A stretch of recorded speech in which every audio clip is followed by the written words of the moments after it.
Growing up in this day and age, technology is at your fingertip almost anywhere. Children raised in the last 10 to 15 years are specifically what is called a digital native. Digital native, according to Phil Alexander in his piece called Digital Natives and Digital Immigrants, is someone who grew up in the generation of ubiquitous onslaught of digital technologies. On the opposite end of that spectrum is the digital immigrant.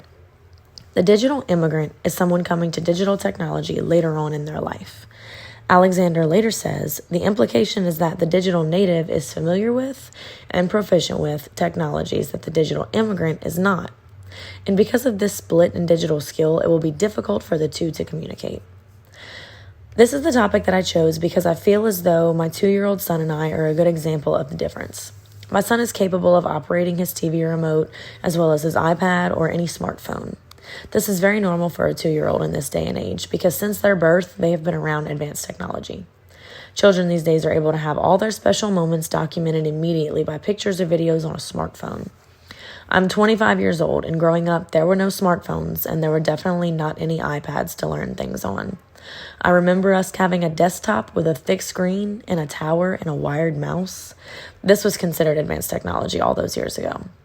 Imagine how our grandparents feel seeing all of the technology that we have now. Do you ever sit and talk with your parents or grandparents or even great-grandparents about the type of technology they had in their youth? Perhaps a bag phone was the most advanced device they had growing up. They would definitely be considered digital immigrants. Specifically mentioned in Alexander's essay, for context, imagine the stereotype of the parent or grandparent who needs a child to set the clock on the microwave or to set the program for the VCR. Returning to the idea of the struggle of communication between digital natives and digital immigrants, new technology has absolutely changed the way of modern writing.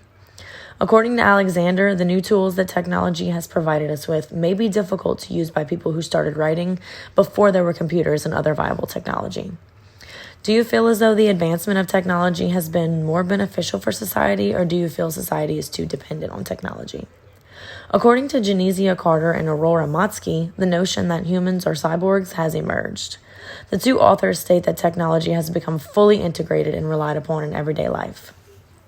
All three authors that I have cited included in their essays that beliefs about technology have changed the way we think about writing education. Carter and Motsky refer to the researcher named Mark Prensky, who was the man who actually coined the terms digital native and digital immigrant by saying that he considers today's students to be digital learners. This is because today's learners have access to technology in their everyday lives and are expected that students use such access in the classroom. Carter and Motsky make a good point when they add that today's digital natives are also digitally naive. The authors continue to explain that because of the natives being naive, parents and teachers are tasked with teaching young people how to safely integrate what is now considered basic technology, and therefore shows that students these days lack digital literacy. Digital literacy is the foundational skill that is called concentration.